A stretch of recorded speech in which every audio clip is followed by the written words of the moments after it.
Déjenme contarles un poquito de mi historia. Sabe que era ahí en febrero del año 2009, donde después de un dolor muy fuerte que yo sentía aquí en la parte de mi espalda, obviamente en la parte del riñón, fui a hacerme unos estudios médicos. Yo no sé usted si se ha hecho estudios médicos en México, pero la mujer que estaba haciendo el ultrasonido me empezó a poner el gel y empezó a checar la zona de mi riñón, y entonces me iba haciendo preguntas y me dijo, ¿ha perdido peso últimamente? Y yo le dije, no he perdido peso, siempre he sido flaco, porque en un tiempo yo era más flaco. Y me decía, ok, y seguía revisando. Y en un momento me dice, ¿y le han dado calambres en las piernas? ¿Sus piernas se han hinchado sin razón? Y yo le dije, no, mis piernas han estado muy bien siempre, pero ya sus preguntas me están inquietando, le dije. ¿Qué es lo que está usted viendo ahí? Y ella me dijo, no, se ve bien. Su doctor le va a decir el resultado después. Yo no salí contento de ese estudio que me hicieron, porque yo me di cuenta que esa mujer estaba detectando algo más. Después, cuando llego con el doctor, me dijo el doctor, bueno, sí, arriba de tu riñón hay una masa que no es normal y posiblemente tengo que hacerte más estudios. La historia larga se la pongo así más cortita. Tuve que ir a esos resonancias, tuvieron que poner soluciones químicas en mi sangre para que pudiera resaltar qué tipo de tumor era ese. Después de esos estudios tuve que someterme a medicina nuclear. Quiere decir que en un momento me pusieron unas sustancias y otra máquina y me dijeron, no te puedes estar cerca de tu esposa ni de tus hijos. Y cada vez que tengas que ir al baño tienen que limpiar muy bien todas esas sustancias que salen de tu cuerpo. Yo no sabía, pero me estaban poniendo medicina radioactiva. Y todo esto porque los doctores habían detectado un tumor del tamaño de una toronja arriba de mi riñón. Esto fue hace 13 años atrás. Santiago, que ahora tiene 14, tenía 1 año. Y imagínense, Santiago, una bolita así, pedía que lo cargara. Y junto con mi esposa empezamos en nuestra imaginación a pensar qué era ese tumor. Obviamente uno empieza a pensar, son malas noticias, puede ser cáncer, y si no es cáncer, puede ser que pierdas el riñón. Y el doctor me decía, si quitamos el riñón, bueno, tu vida tiene que ser modificada. Y todas esas ideas empezaron a llegar a mi mente. Más y más estudios hasta que llegamos a la cirugía. Y el doctor tenía que sacar un montón de intestinos y órganos en mi cuerpo porque ese tumor estaba ahora atrapando una vena, la vena cava, una vena muy importante en tu sistema. Y el doctor me dijo, si por error perforamos esa vena, tú te vas a desangrar en 5 segundos. Así que lo que yo tengo que hacer es un trabajo quirúrgico de mucho cuidado. Tengo que ver exactamente cómo sacar ese tumor. El tumor salió, gracias a Dios, y hoy estoy aquí delante de ustedes en completa sanidad. Amén. Pero el punto que quiero resaltar es, si no tienes cuidado en hacer un diagnóstico y si no tienes cuidado en hacer una cirugía para sacar lo que está mal, tu vida puede estar en juego. Si tú no haces un análisis, un diagnóstico y después haces algo para evitar el error o quitar la enfermedad o quitar un tumor, tu vida puede estar en riesgo. Por eso es que esta serie está llevándonos a hacer un diagnóstico, a indicarnos qué es lo que tenemos que cambiar, porque déjame decirte, querida iglesia, si no haces cambios, cuando detectas algo que está mal, tu vida puede estar en riesgo. Estamos con esta historia, esta serie que se llama Somos Iglesia, y hemos hecho esta frase que dice, un pueblo llamado por Dios a través de una genuina conversión a Cristo. Iglesia, estamos diagnosticando quiénes somos y qué es lo que hacemos. Somos un pueblo llamado por Dios, ya lo vimos la semana pasada. Aquí estamos personas que podemos estar por diferentes razones, pero la iglesia es un cuerpo de personas que Dios llamó y las ha integrado a la iglesia, a su cuerpo. Pero también estamos diciendo que es a través de una genuina conversión a Cristo. Terminamos diciendo, una sola comunidad en el Espíritu Santo en constante crecimiento y colaborando en la gran comisión. Y lo que vamos a hablar esta tarde es, somos creyentes a través de una genuina conversión a Cristo. Y lo que vamos a hacer hoy es hacer un diagnóstico. Y vamos a ver si realmente estamos, en primer lugar, convertidos a Cristo.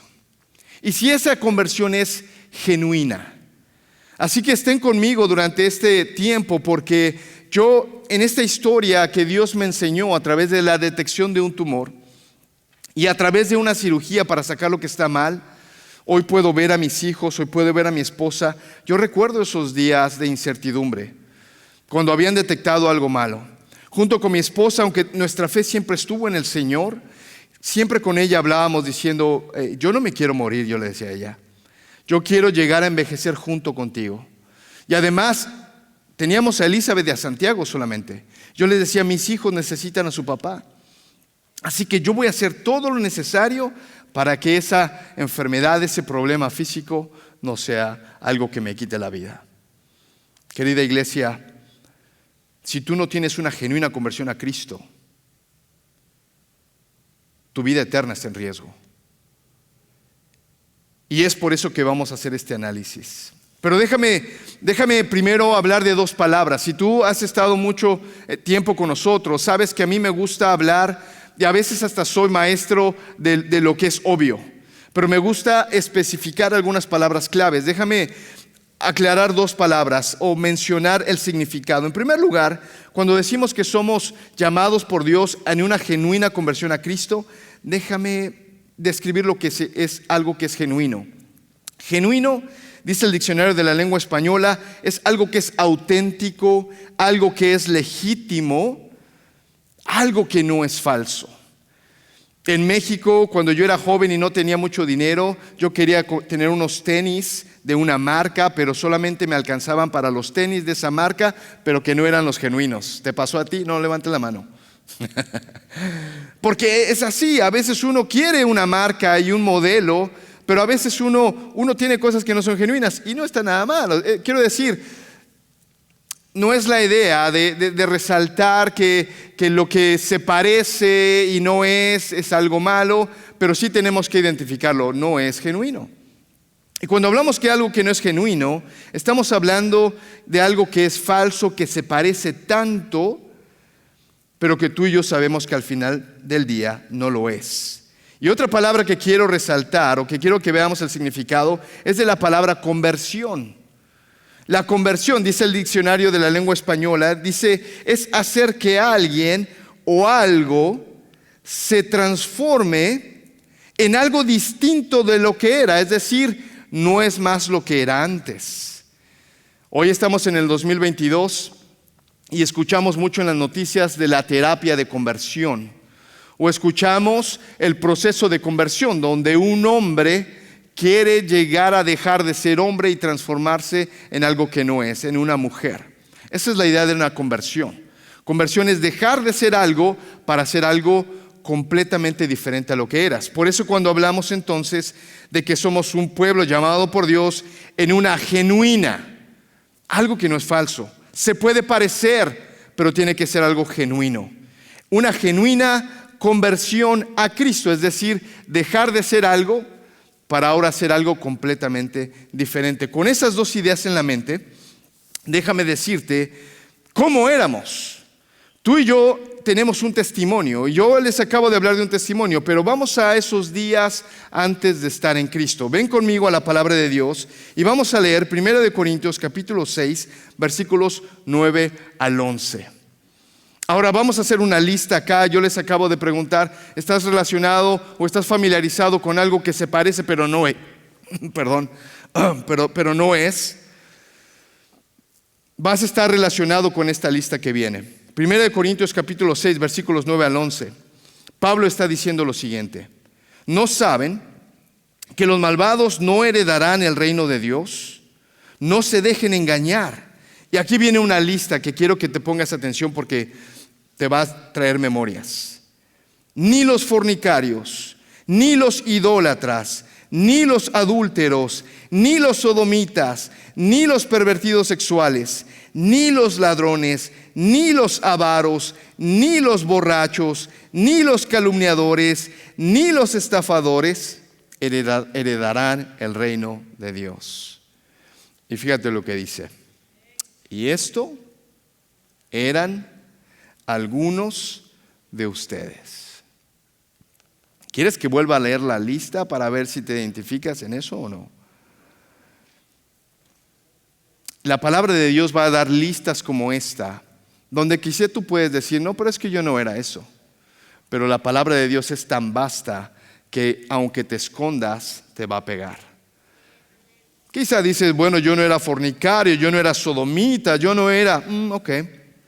Los calumniadores, los estafadores, los ladrones, los avaros. Pero mira lo hermoso que dice la palabra de Dios.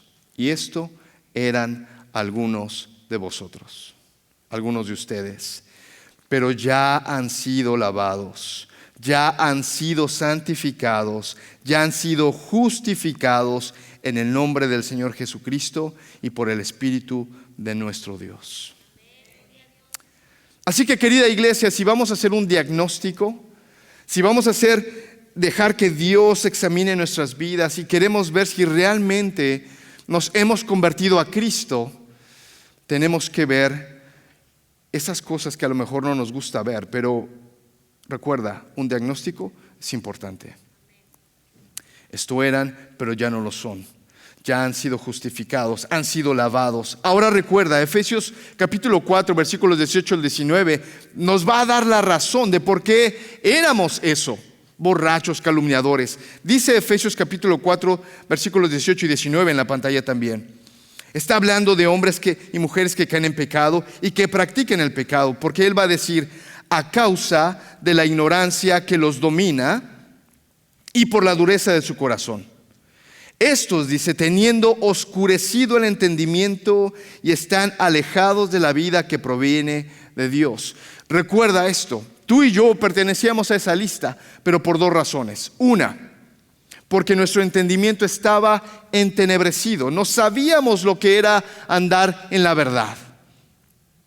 No sabíamos otra opción. Dice, porque tienen el entendimiento entenebrecido, pero también porque tienen el corazón endurecido. Y puede ser que es cierto, hay ignorancia, pero cuando escuchas la verdad, tú tienes la opción. ¿Sigues a Cristo o no? Cuando no, es porque tienes el corazón endurecido. Pero eso éramos tú y yo. Estábamos llenos de toda vergüenza, estábamos entregados a la inmoralidad, estábamos entregados, no nos saciábamos de cometer toda clase de actos indecentes. Ese éramos tú y yo. Por eso cuando Dios dice, quiero que se conviertan, dejen de hacer eso para hacer ahora algo que no habías hecho. Éramos por naturaleza, dice la palabra de Dios, hijos del diablo. Mira lo que dice 1 de Juan capítulos 3 y 8. Dice lo siguiente, el que practica el pecado es del diablo, porque el diablo peca desde el principio. Para esto apareció el Hijo de Dios, para deshacer las obras del diablo. Pastor, está usted siendo muy duro. Claro, porque estamos haciendo un diagnóstico. Dice 1 de Juan que el que practica el pecado, tiene un estilo de vida de pecado, dice que es del diablo, porque el diablo peca desde el principio. Ahora recuerda, hace 8 días yo te dije, la definición de iglesia es un pueblo llamado por Dios. Y te puse el ejemplo de cuando jugábamos las cascaritas de fútbol en México, que estaban ahí los dos mejores o los más grandes o el dueño del balón, como sea, pero entre dos personas iban a hacer una selección. Y entonces escogían a los mejores jugadores. ¿Te acuerdas que te dije eso? Y eso es lo que Dios está haciendo, está llamando a su equipo. Pero podemos cometer un error al pensar que todos estábamos ahí en medio y algunos deciden ir con el diablo o algunos deciden ir con Dios. Yo he escuchado a varios inconversos decir, no, yo no quiero acercarme a Dios porque la verdad a mí me gusta el pecado y en el pecado uno se la pasa mejor. Y unos van pensando que el infierno es una fiesta completamente donde el diablo está ahí organizando todo eso y la verdad es que no es eso. Pero la verdad, la palabra de Dios dice que todos los que viven en una vida de pecado le pertenecen a alguien. Son hijos del diablo. Y eso éramos tú y yo. Le pertenecíamos al diablo.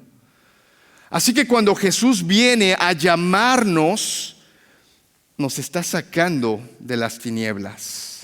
No es que estábamos en medio, ahí en una zona neutral. No, dice la palabra de Dios que le pertenecíamos al diablo, que éramos hijos del diablo.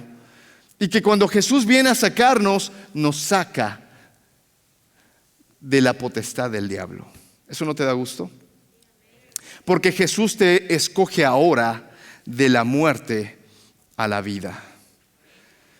Pero eso es lo que éramos hijos del diablo. Y por esa razón practicábamos sin ningún remordimiento. Por esa razón la gente sin Cristo puede cometer cualquier tipo de pecado escandaloso, tan grande. Claro, porque hay una razón. Porque son hijos del diablo. Ahora no te creas que yo me voy a parar en un lugar a predicar el evangelio y les voy a decir a esa multitud, ustedes son hijos del diablo. No me va a ir muy bien. Aunque tenga yo un principio bíblico para decirlo, la gente no lo toma muy bien. Por eso estoy hablando a la iglesia y te estoy diciendo, querida iglesia, si tú te convertiste a Cristo, de ahí saliste. Si tú fuiste rescatado por Dios, no es que Dios te escogió de no hacer nada. No, Dios te rescató de la condenación al infierno y te dijo, tú eres mío, porque yo tengo un plan contigo. Señor, pero yo no soy bueno, a mí nadie me hubiera escogido. Tienes razón, porque Dios escoge lo vil y lo menospreciado. Escoge lo que no es para que sea. Escoge a aquellas personas que quizá tú mismo no te hubieras escogido. Pero ese es Jesús. Jesús escoge a la mujer que es inmunda, la santifica y ahora la hace que le sirva. Jesús escoge al hombre rechazado, aquel leproso, aquel incluso hombre que tenía dinero y hacía negocios y le llama y le dice, yo quiero que seas mi discípulo. Es Jesús quien toma a personas de donde están para convertirlas en algo completamente diferente. Ese es nuestro Jesús, ese es nuestro Dios. Pero ahora hay un peligro de no ser genuino. Hay un peligro de solamente tener la apariencia. Y ahora déjame explicártelo y quiero que vayas conmigo a Mateo capítulo 13. No está en la pantalla y lo hice a propósito porque quiero que leamos la palabra de Dios, ya sea que esté en tu teléfono, en tu tablet o hayas traído un ejemplar impreso. Pero vamos a Mateo capítulo 13 y esta es la parábola del trigo y la cizaña. Pero quiero que la leamos en el versículo 24 al 30. Mira lo que dice el Señor en su explicación de lo que será el reino de Dios. Versículos 24 al 30. Jesús les contó otra parábola. El reino de los cielos es como un hombre que sembró buena semilla en su campo. Pero mientras todos dormían, llegó su enemigo y sembró mala hierba entre el trigo y se fue. Cuando brotó el trigo y se formó la espiga, apareció también la mala hierba. Los siervos fueron al dueño y le dijeron, Señor, ¿no sembró usted semilla buena en su campo? Entonces, ¿de dónde salió la mala hierba? Esto es obra de un enemigo, le respondió. Le preguntaron los siervos, ¿quiere usted que vayamos a arrancarla? No, les contestó. No sea que al arrancar la mala hierba, arranquen con ella el trigo. Dejen que crezcan juntos hasta la cosecha. Entonces les diré a los segadores, recojan primero la mala hierba y átenla en manojos para quemarla. Después recojan el trigo y guárdenlo en mi granero. Y esa es la famosa parábola del trigo y la cizaña. Dos plantas que si tú las ves se parecen. Recuerda esto, no es la parábola del trigo y el maíz, o el trigo y los ejotes. El trigo es el trigo y la cizaña, dos plantas que si las pones juntas son las mismas. Cuando hablamos del trigo y la cizaña, usualmente, o al menos yo, siempre pienso en los creyentes y los no creyentes, es decir, el agua y el aceite. Pero la verdad que esta enseñanza nos está hablando de dos cosas que crecen juntas y que se parecen tanto que puedes cometer un error al arrancar la cizaña, traer contigo el trigo. ¿Pero por qué lo estoy diciendo? Porque estamos hablando de una genuina conversión a Cristo. Una genuina conversión a Cristo. Mencioné el asunto de los tenis, como puedo mencionar cualquier cosa que se está trabajando para hacerlo lo más parecido a lo genuino. El trigo y la cizaña es el mejor producto que no es genuino, pero que se parece al trigo. Y algunos de nosotros, y algunos aquí posiblemente estamos genuinamente convertidos, pero no a Cristo. Estamos genuinamente convertidos a una religión. Posiblemente estás acá porque te convertiste genuinamente a otro grupo de personas que siguen a Dios y lo siguen de forma diferente a como estabas acostumbrado. Algunos posiblemente están genuinamente convertidos a su grupo de amigos. Es que, pastor, lo que pasa, aquí está mi amigo de toda la vida y ahora viene conmigo a la iglesia. Y si tú le preguntas al amigo, puede ser que está viniendo porque se ha convertido genuinamente a su otro amigo. Y le preguntas, ¿por qué estás en la iglesia? Bueno, es que aquí están mis amigos. Aquí la paso bien. Aquí estoy aprendiendo cosas que yo no sabía antes. Aquí yo me di cuenta que puedo llegar a ser una mejor persona. Puede ser que en una iglesia haya personas que se han convertido a la ayuda que obtienen de la iglesia. Llámese ayuda económica, llámese ayuda de consejería, llámese ayuda en su vida. Y quiero decirte que esas cosas no son malas. Tener buenos amigos en la iglesia, check, es bueno. Buscamos que eso sea. Tenemos un equipo de bienvenida que en cualquier momento en que llegas, ese equipo te sonríe, te recibe y te dice, bienvenidos. Queremos que en la iglesia te sientas bien. Queremos que en la iglesia tengas amigos. Queremos que en la iglesia tengas ayuda. Para eso existe la iglesia. Pero no te confundas.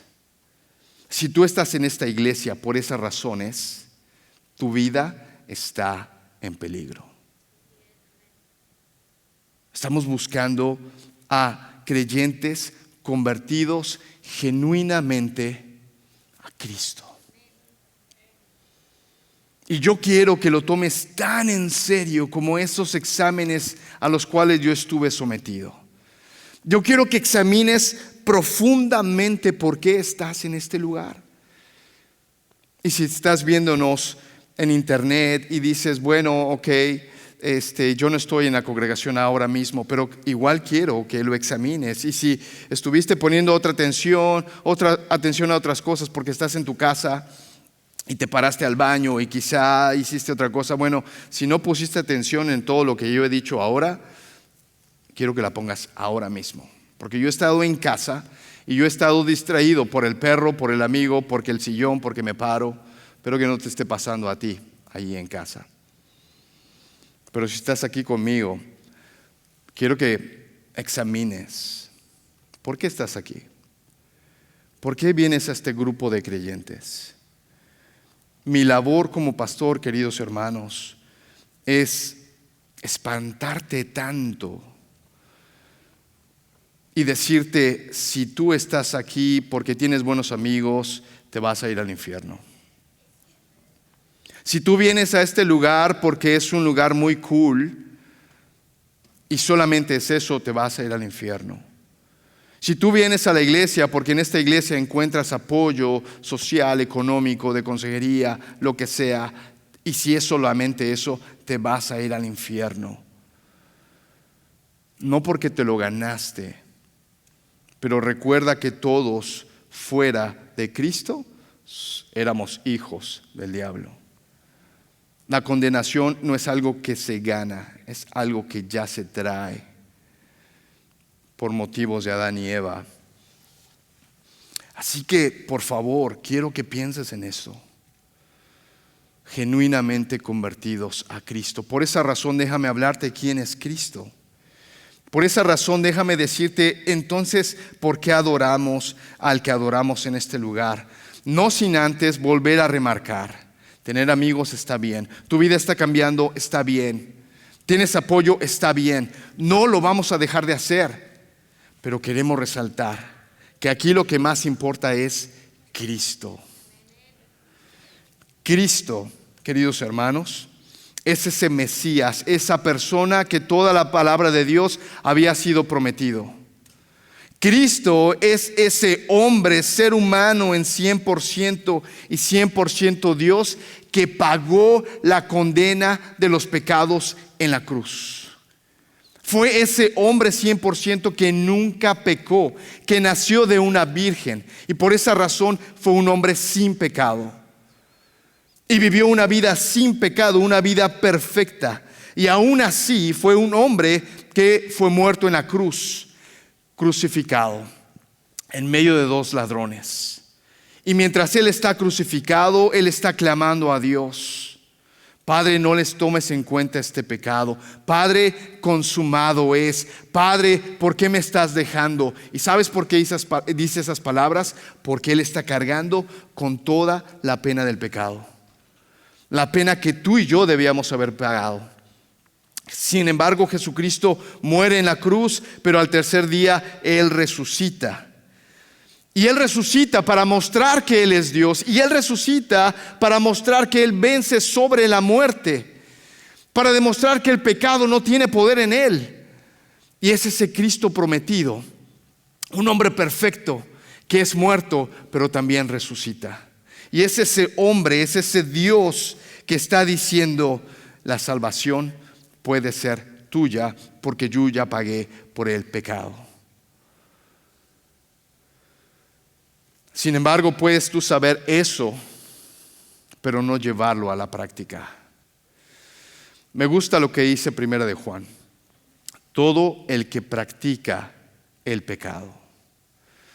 Porque te estoy hablando a ti ahora que quizá dijiste: bueno, sí, yo sé de Jesús, yo crecí en una iglesia, yo sé todo esto que está diciendo pastor, es más, yo ya lo acepté.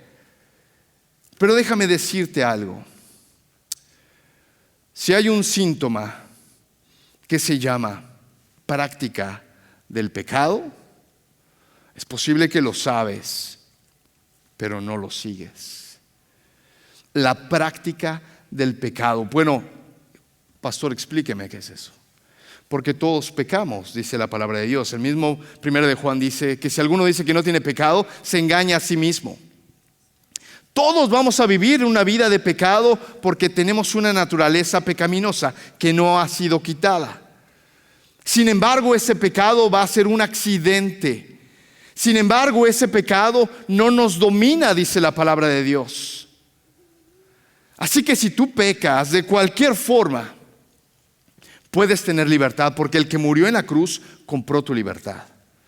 Y que cuando tú le clamas a Él, Él te da libertad y esa práctica de pecado puede desaparecer. Por eso dice: y esto eran algunos de ustedes, sin embargo ya no lo son más, ya han sido santificados, justificados. Pero si estás teniendo una práctica de pecado, algo que tú dices: esto es más fuerte que yo, déjame decirte algo: posiblemente no te has convertido a Cristo. Posiblemente tienes algo que se parece, pero no es lo original. Así que te voy a decir: confiesa y acércate a Cristo.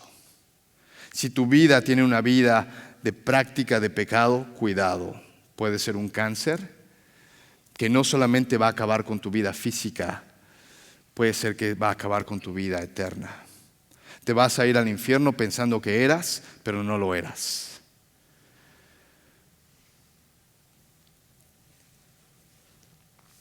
Dice la palabra de Dios en 2 Corintios capítulo 5, versículo 17.